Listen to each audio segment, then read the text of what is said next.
Donc on va passer la parole à Esther Horvat qui enseigne à Budapest et qui travaille sur Debord et Derrida et la déconstruction. Enfin, Deleuze. Et Deleuze, d'accord.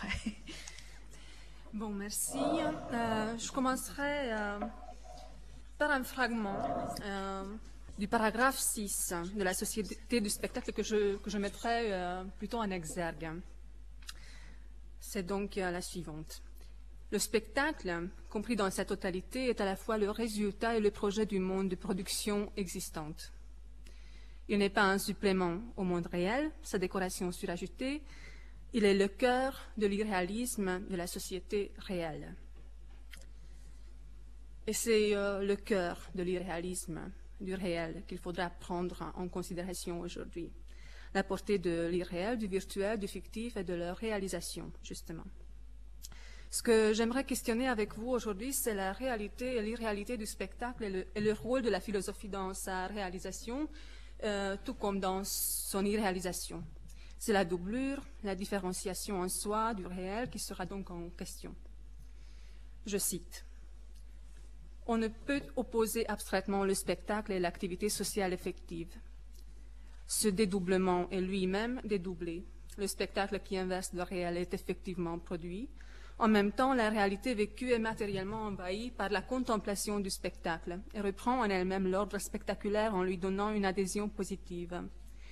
La réalité objective est présente des deux côtés.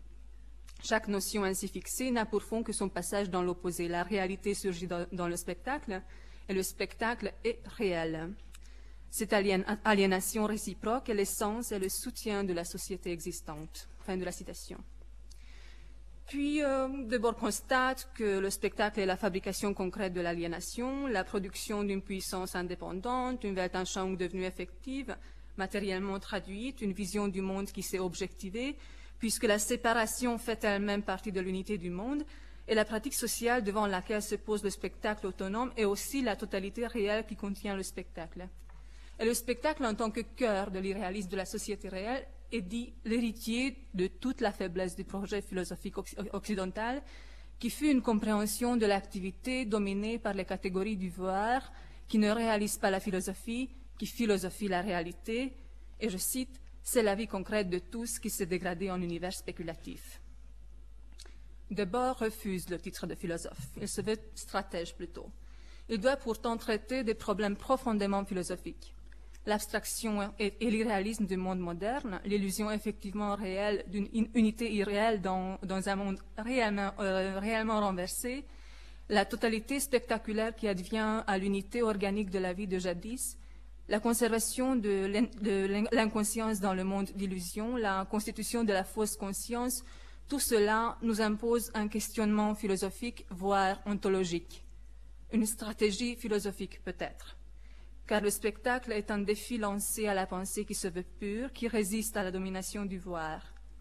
N'est-il possible que la pensée relève le défi? Debord attire l'attention sur la puissance autonome de la représentation spectaculaire. Le spectacle agit, c'est une force active qui compense la passivité humaine, qui lui organise la vie. Je cite, « Le spectacle en général, comme une version concrète de la vie, c'est le mouvement autonome du non-vivant. » Le spectacle ne veut en venir à rien d'autre qu'à lui-même. Il est le soleil qui ne se couche jamais sur l'empire de la passivité moderne. Il recouvre toute la surface du monde et baigne indéfiniment dans sa propre gloire. Quoi de plus provoquant pour la pensée? Peut-être la ruse du spectacle, qui supplée à la vie corrompue son unité et son autonomie de non-vivant. Son irréalisme effectif, l'illusion effectivement réelle, nous imposant une sorte d'hypnose sans fin, réunissant notre monde séparé, mais le réunissant en tant que séparé. Il semble prendre ainsi le rôle de notre conscience, nous gardant dans l'inconscience. Il a pris le rôle de la philosophie, justement. Il est devenu son double, sa copie, son simulacre. Quel scandale! Est-il possible que la philosophie se laisse maîtriser par son simulacre? N'y a-t-il pas une sorte de résistance de la philosophie à l'emprise spectaculaire de sa représentation? Et quel adversaire le spectacle devenu indépendant? Quel beau jeu, quel beau combat qui s'annonce ainsi. Ce différend entre la philosophie et le spectacle, un dialogue, une discussion, une dispute peut-être, un combat entre deux forces différentes, deux consciences qui prétendent à l'authenticité, combat qui exige une stratégie de chaque côté, ruse contre ruse, échappe à toute domination, à toute oppression tyrannique, à celle du spectacle aussi. C'est l'événement qui précède toute instauration de pouvoir. Le spectacle, si le spectacle est ce qui échappe à l'activité des hommes, à la reconsidération et à la correction de leurs œuvres, qui est le contraire du dialogue, comme le dit Debord, et qui est une remarque assez parlante à l'égard de la prétendue irréfutabilité de son œuvre. Donc, si on est ainsi, alors, à l'encontre de l'activité de la pensée, il sera contraint à entrer en dialogue. Il ne sera plus le tyran de la société moderne. Je vous propose de lire ensemble deux critiques sévères de la représentation menée au nom de l'authenticité et la pureté de la vie humaine et de sa pensée, de l'activité, du développement, de la liberté spirituelle. Deux critiques, donc, celle de Debord et celle de Deleuze. Je vous propose de mettre en dialogue la critique platonisante de Debord avec le renversement du platonisme qui caractérise celui de Deleuze, compenser son idéal d'unité du monde avec celui de la multiplicité univoque, de la différence en soi. Notre fil conducteur sera l'abstraction de la philosophie qui, selon Debord, contribue à l'aliénation interne, aliénation à soi-même de l'homme ainsi privé de son intégrité essentielle.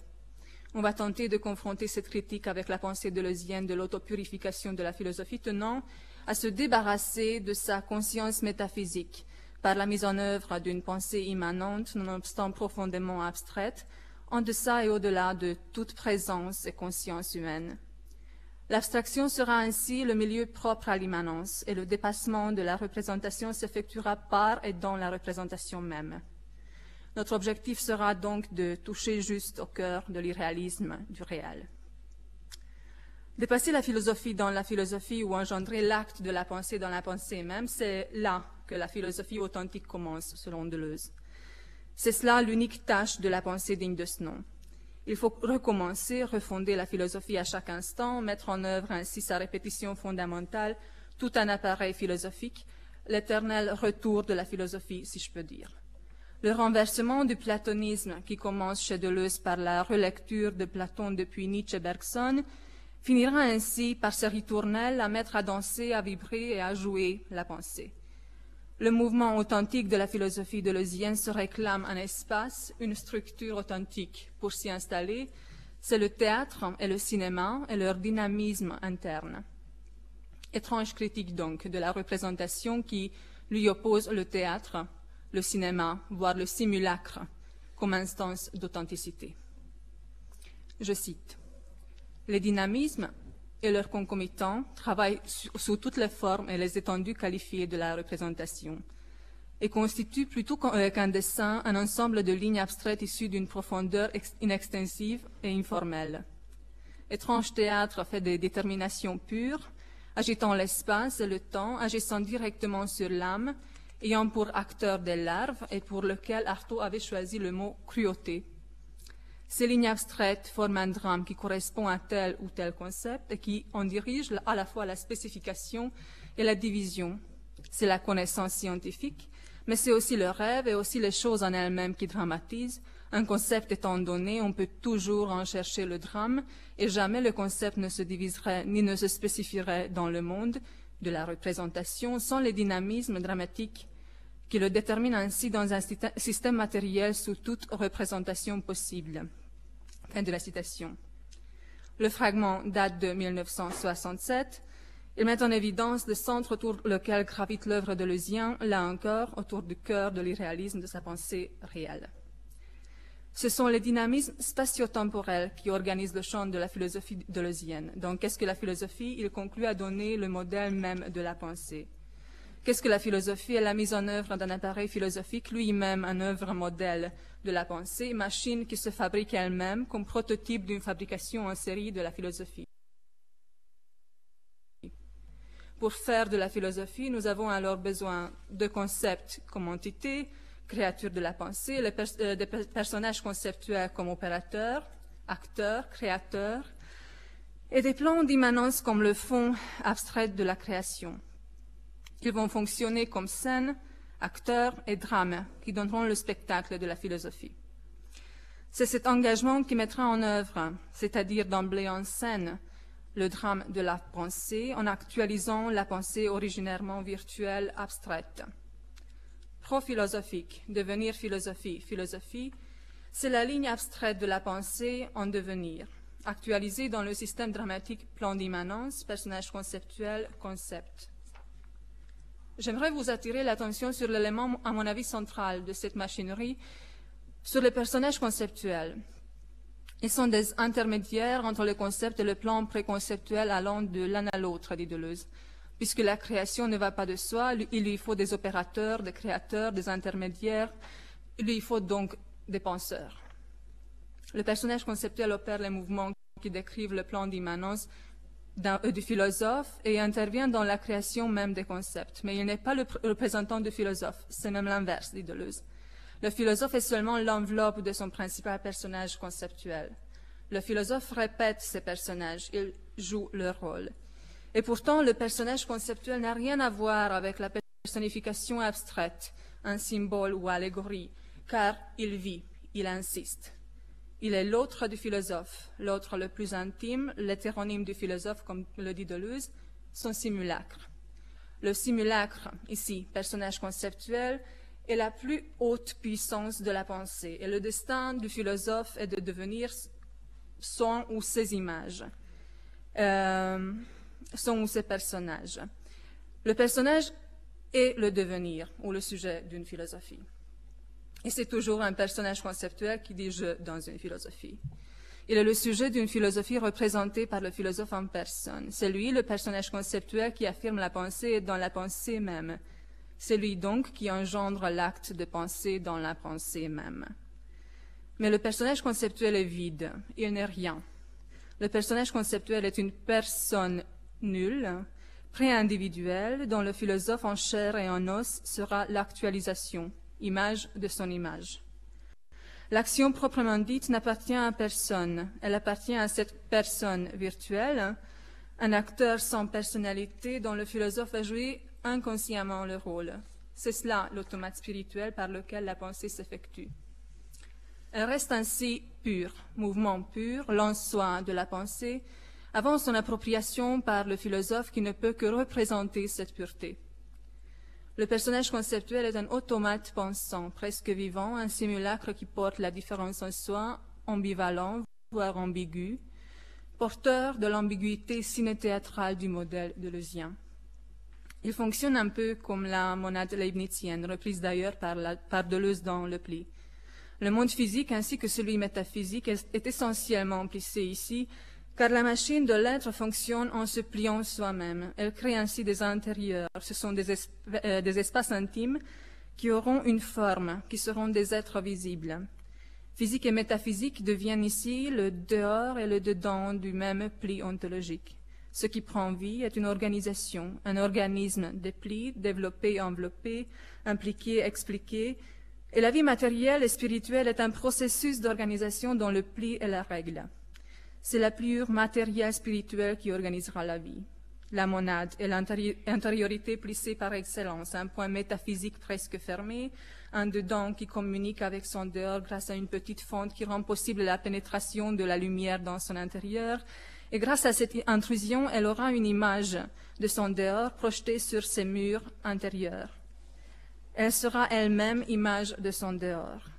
Cette instance ontologique au fond du système leibnizien et deleuzien est un appareil photographique, une caméra obscura, qui deviendra un appareil spirituel dans les mains de Deleuze, spirituel en tant qu'actualisateur de son dehors. L'esprit s'affirmera par la cohérence du dedans, la mise en image cohérente du mouvement hétérogène. C'est la mise en œuvre de la perspective interne de la monade. C'est son activité. Il y aura donc une activité propre à la monade qui double l'intrusion de l'extérieur. C'est précisément la mise en image du dehors selon la règle intrinsèquement inventée, qui est la perspective, la contraction du dehors dans un point interne, et la construction de son image suivant les lignes abstraites qu'il organise. Mais la mise en image est une nouvelle sorte d'activité, une activité individuelle, autonome de cette créature qui devient ainsi tout autre que son origine, un sujet, un automate spirituel qui diffère de la machine abstraite de l'être, donc de la pensée, tout en restant inséparable de lui. C'est ainsi que s'impose la ligne abstraite entre création et créature, être et temps, répétition originaire et représentation. L'automate spirituel doublera la machine abstraite, en sera la représentation active, elle sera l'instance active qui rendra possible tout événement de la pensée, une sorte de personnage conceptuel, un acteur du champ préphilosophique, toujours en mouvement entre la réalisation théâtrale et celle cinématographique de son spectacle. C'est ce modèle qui va se développer encore dans les 2 tomes du cinéma. L'activité théâtrale va doubler ainsi la répétition matérielle, la contraction du dehors. Il doublera le cinéma deleuzien, et le cinéma, à son tour, double le théâtre, lui donne son image. Théâtre repensé, projeté, encadré, doublure de la doublure. Au fond, nous avons un mythe, celui d'Ariane, la monstrueuse, fiancée de Thésée, femme de Dionysos, femme entre 2 hommes. Elle, abandonnée par Thésée, qu'elle avait guidée dans le labyrinthe et emportée par Dionysos. Elle passe d'un labyrinthe à l'autre, du déchiffrable à l'indéchiffrable, et elle se pend avec le fil dont elle s'est servie avant, le fil qui débrouille le labyrinthe. Pourquoi Dionysos a-t-il besoin d'Ariane? Pourquoi a-t-il besoin d'avoir une femme, d'être aimé par quelqu'un d'autre? La réponse de Deleuze est la suivante. Je cite, « C'est que Dionysos est le dieu de l'affirmation. Or, il faut une seconde affirmation pour que l'affirmation soit elle-même affirmée. Il faut qu'elle se dédouble pour pouvoir redoubler. » Nietzsche distingue bien les 2 affirmations quand il dit « éternelle affirmation d'être, éternellement je suis ton affirmation ». Dionysos est l'affirmation de l'être, mais Ariane, l'affirmation de l'affirmation, la seconde affirmation ou le devenir actif. Ariane, c'est le miroir, la réflexion qui épouse l'affirmation. La double affirmation de l'être selon Dionysos et Ariane prendra la structure de la répétition-représentation, la structure d'une certaine ciné-théâtre donc. Je cite encore Deleuze, et ce sera long, mais ça vaut bien la peine, c'est un magnifique texte, et il dit tout, donc vous me le pardonnerez. Je cite donc. Nous devons distinguer 2 formes de répétition. De toute manière, la répétition et la différence sont concepts. Mais dans un cas, la différence est seulement posée comme extérieure au concept, différence entre objets représentés sous le même concept, tombant dans l'indifférence de l'espace et du temps. Dans l'autre cas, la différence est intérieure à l'idée. Elle se déploie comme un pur mouvement créateur d'un espace et d'un temps dynamique qui correspondent à l'idée. La première répétition est répétition du même, qui s'explique par l'identité du concept ou de la représentation. La seconde est celle qui comprend la différence et se comprend elle-même dans l'altérité de l'idée, dans l'hétérogénéité d'une apprésentation. L'une est négative, par défaut du concept, l'autre affirmative par excès de l'idée. L'une est hypothétique, l'autre catégorique. L'une est statique, l'autre dynamique. L'une est répétition dans les faits, l'autre dans la cause. L'une en extension, l'autre intensive. L'une ordinaire, l'autre remarquable et singulière. L'une est horizontale, l'autre verticale. L'une est développée, expliquée, l'autre enveloppée et doit être interprétée.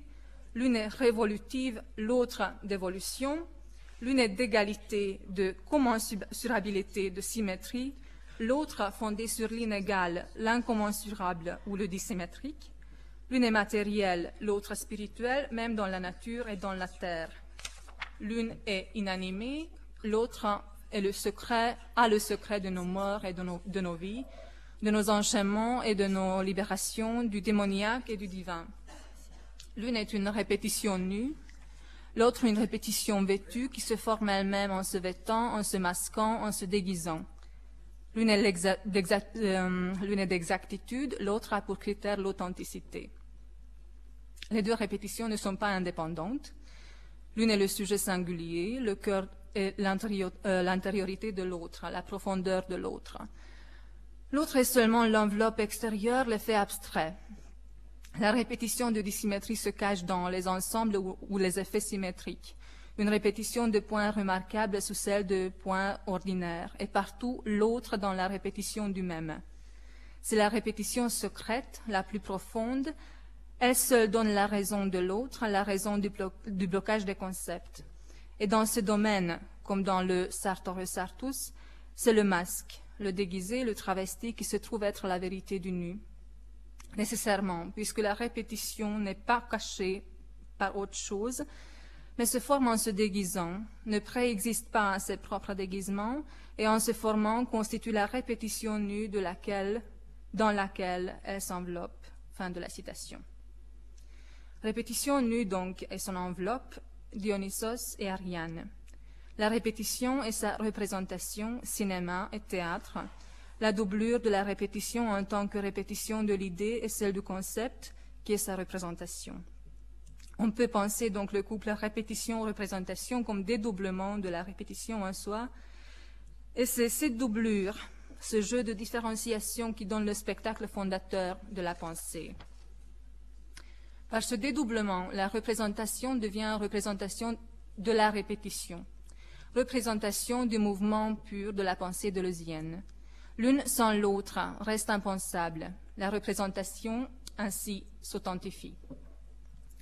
Engendrer l'acte de pensée dans la pensée même signifie désormais d'engendrer le différent dans la différence, l'équivoque dans l'univoque, c'est-à-dire d'affirmer la multiplicité de l'être. Deleuze est infiniment prudent à l'égard de la représentation. Un bon successeur de Bergson, il fait tout pour éviter l'illusion fondamentale de la mise en image, de penser en termes d'espace, car ce serait l'arrêt de mort de la pensée de la différence, tout comme c'était l'arrêt de l'élan vital. Une fiction de stabilité et de structure prise sur l'éternel changement de devenir. Telle est la métaphysique immanente à la représentation spatiale du temps, disait Bergson, le mouvement en avant de notre vision qui actualise moment par moment notre durée, qui est une histoire virtuellement donnée tout entière. Bergson trouve cette erreur inévitable. Elle fut toujours la métaphysique naturelle de l'esprit spéculant sur le devenir, disait-il.